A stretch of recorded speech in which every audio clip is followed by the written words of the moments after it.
Hello everyone, welcome to ज्ञान achievers. I am Shalini Sharma in front of you. और आज हम फिर से नए टॉपिक के साथ आई हूँ, दैट इज केजन कॉस्टिंग।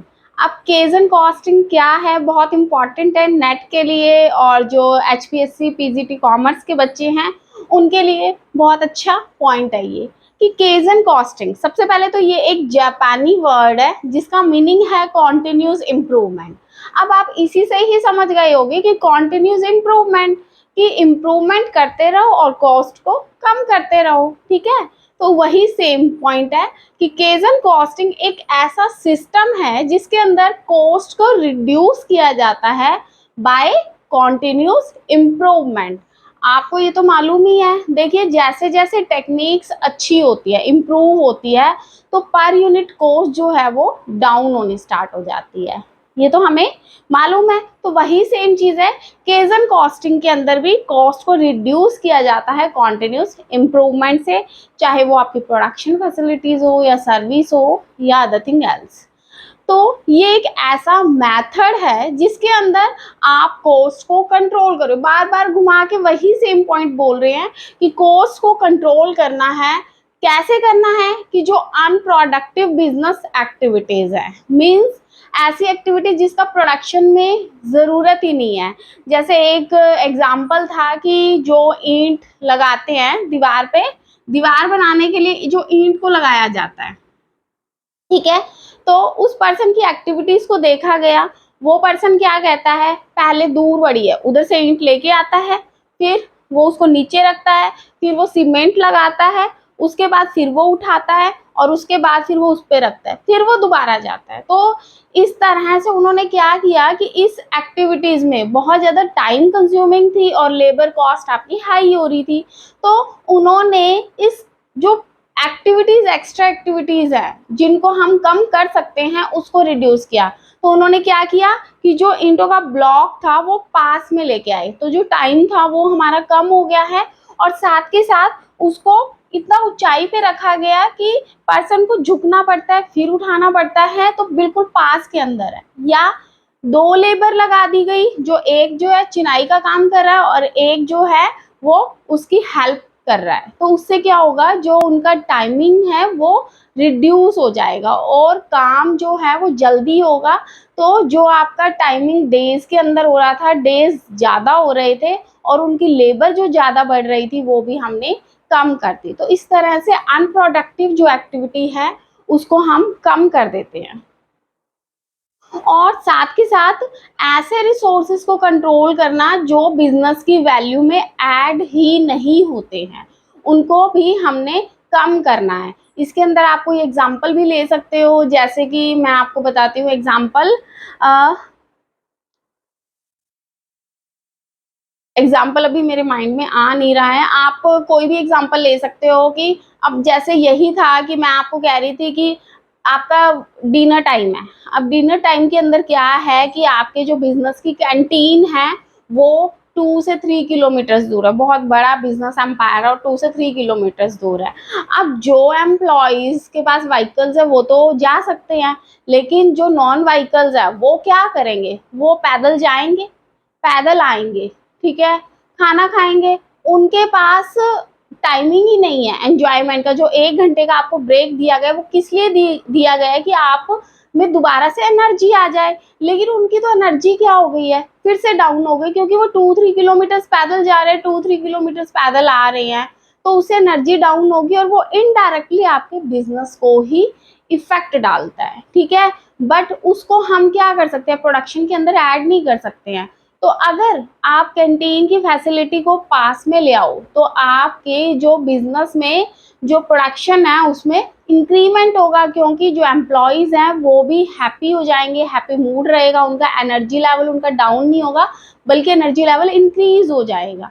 ठीक है, तो इस तरह की आप कॉस्ट को कंट्रोल कर सकते हो। और साथ में क्या, it aims to reduce cost below the standard level. आपको बताया गया है कि जो कॉस्ट है, हर किसी कॉस्ट का एक स्टैंडर्ड लेवल होता है, उस स्टैंडर्ड लेवल को आप कैसे डिक्रीज करते हो, स्टैंडर्ड लेवल से भी आपने कॉस्ट को कम करना है। तो स्टैंडर्ड लेवल की कॉस्ट कम करना एक मेन एम है, बट उसमें आपके स्टाफ पे, क्वालिटी पे और सेफ्टी पे कोई भी नेगेटिव इम्पैक्ट ना पड़े, ये हमारा मेन एम है। आई होप आपको केजन कॉस्टिंग के पॉइंट्स क्लियर हो रहे हैं, ठीक है। फिर है it emphasise employees involvement and continuous improvement. Yes, अब देखिए रिसोर्सेज खुद तो अपने आप को हैंडल कर नहीं सकते हैं, उसके लिए क्या करना पड़ेगा, एम्प्लॉयज की ही इन्वॉल्वमेंट चाहिए, वो ही कंटिन्यूसली इम्प्रूवमेंट करेंगे। रिसर्च डेवलपमेंट जो होता है वो होता तो किसके थ्रू ही है, आप एम्प्लॉयज के थ्रू ही करते हो ना, तो एम्प्लॉयज ही करते हैं इस चीज को। तो एम्प्लॉयज की इन्वॉल्वमेंट भी जरूरी है और एम्प्लॉयज की हेल्प से ही बिजनेस को कॉन्टिन्यूसली इम्प्रूव किया जा सकता है। साथ के साथ इसका मेन एम केजन कॉस्टिंग का क्या है कि रिमूव करना है लॉस और वेस्ट को। ऑब्वियसली जब लॉस और वेस्ट जो हैं वो खत्म होंगे तो आपकी बिजनेस की जो इम्प्रूवमेंट है वो इंक्रीज हो जाएगी। अब बिजनेस में इम्प्रूवमेंट किस फील्ड में हो सकती है, प्रोडक्शन फील्ड में हो जाएगी, डिस्ट्रीब्यूशन में भी हो सकती है, असेंबली पर्सन में भी हो सकती है, ठीक है। तो ये सब चीजें भी केजन कॉस्टिंग का ही पार्ट है। साथ के साथ सीधी सी बात है, केजन कॉस्टिंग जो है एलिमिनेट करता है अननेसेसरी स्टेप्स, जिनकी आपके बिजनेस में जरूरत नहीं है उनको आप साइड में कर देते हो, उनको आप डंप कर देते हो, ठीक है। तो वो चीज आ गई है केजन कॉस्टिंग की। केजन कॉस्टिंग के अंदर 5 S हैं, 3 S है, 3 S है। तो 3 S के अंदर फर्स्ट वन है सॉर्ट। सॉर्ट का मतलब ही क्या होता है, ठीक है, अलग अलग कर देना, तो वही सेम चीज है। सॉर्ट के अंदर कंपनी जो है कैटेगराइज करते हैं हर आइटम को उसकी नेसेसिटी की बेस पे, जितनी जरूरत है। अलग अलग डिपार्टमेंट्स हैं और जिस डिपार्टमेंट को जितनी जरूरत है उसके बेस पे आप हर बिजनेस को, एक्टिविटीज को कैटेगराइज कर देते हो, डिवाइड कर देते हो, ठीक है। फिर कंपनी लेबल कर देती है ऑल अननेसेसरी आइटम्स को रेड करके। इसका मतलब रेड कलरिंग नहीं है, आप जैसे कहते हो ना कि रेड जोन है, ये ग्रीन जोन है, कि मतलब रेड जोन क्या हो गया, डेंजर जोन हो गया, ग्रीन जोन जो है वो सेफ जोन है। तो जो अननेसेसरी आइटम्स हैं उनको हम एक रेड जोन में डाल देते हैं कि इनकी हमें जरूरत नहीं है। अब जब जरूरत ही नहीं है, जैसे मान लीजिए आपके पास मान लीजिए 20 मशीन्स है, ठीक है।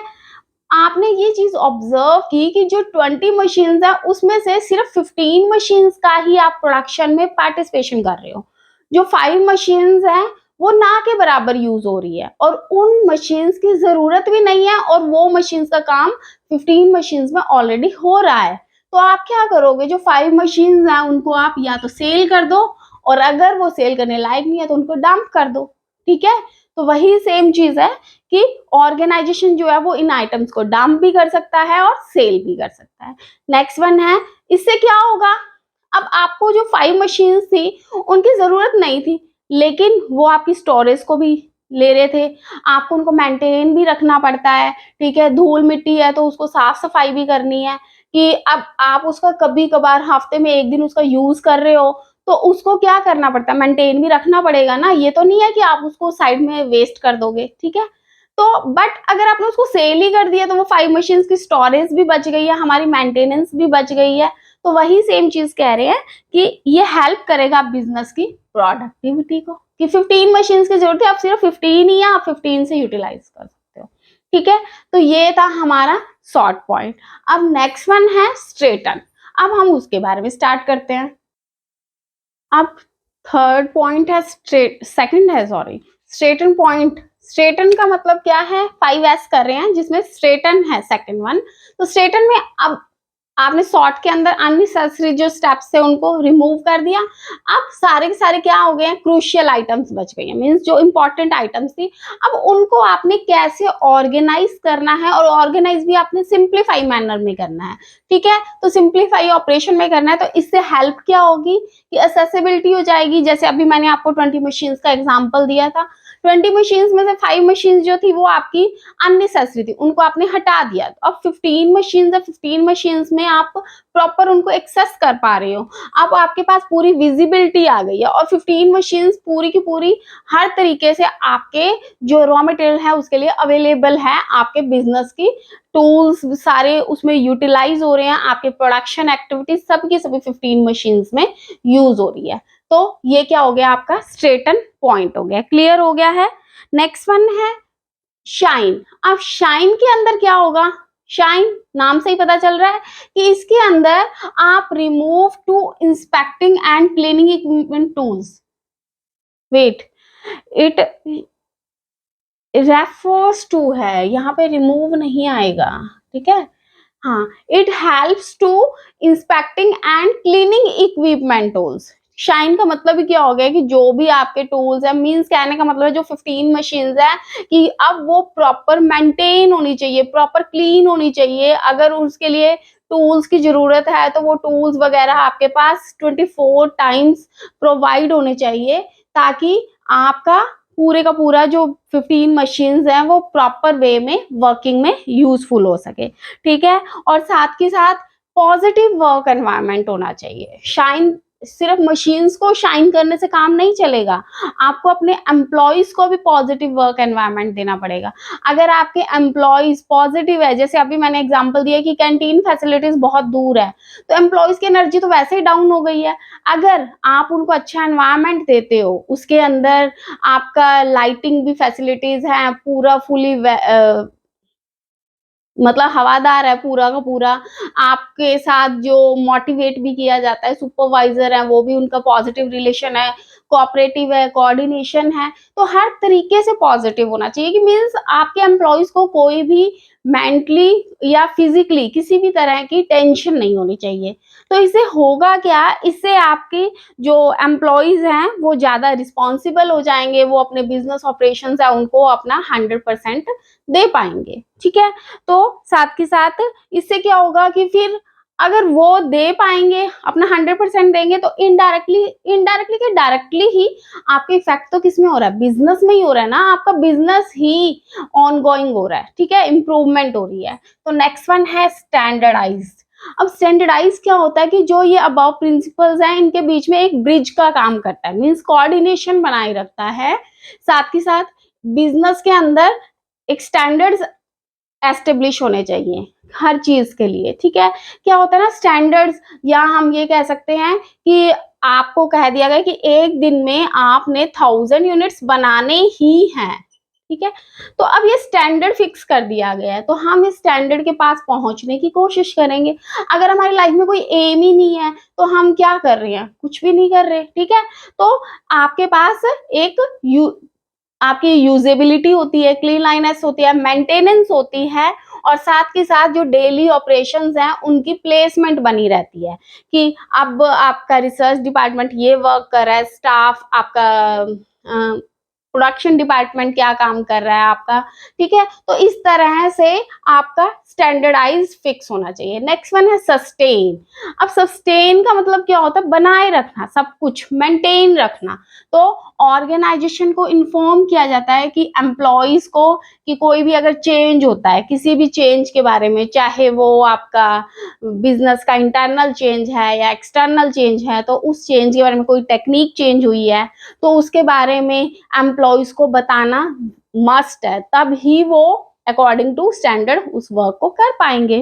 तो वही सेम है, और साथ के साथ एक डिसिप्लिन बनाए रखना और सेल्फ कंट्रोल बनाए रखना, ताकि आप अपने स्टैंडर्ड्स को फुलफिल कर सको, ठीक है। तो हम अपने डेली के जो हमारा घर का एनवायरनमेंट हो उसमें भी हमें डिसिप्लिन बनाए रखना पड़ता है, हमें एक स्टैंडर्ड बनाए रखना पड़ता है, तब ही सारा वर्क जो है हमारे बिजनेस का या हमारे घर का बनता है। तो बिजनेस तो क्या है, ठीक है, तो बिजनेस के अंदर भी वही सेम चीज है कि आपको डिसिप्लिन होना चाहिए आपका, और सेल्फ कंट्रोल होना चाहिए, कि मतलब हाई डिपार्टमेंट को भी कंट्रोल में है, आपका मिडिल भी है, लो भी है, कि सब चीजें वेल मेंटेन्ड हो, तब ही आपकी केजन कॉस्टिंग को अप्लाई किया जा सकता है, ठीक है। तो ये आपके थे 5S, ठीक है। तो ये केजन कॉस्टिंग हो गया है, आई होप आपको समझ आया होगा। अगर समझ आया है, वीडियो अच्छी लगी है, तो प्लीज सब्सक्राइब करना मत भूलिएगा, ताकि आपको हर वीडियो की नोटिफिकेशन आपके मिल सके। और मिलती हूँ नेक्स्ट क्लास में। Thank you so much, have a nice day, God bless you.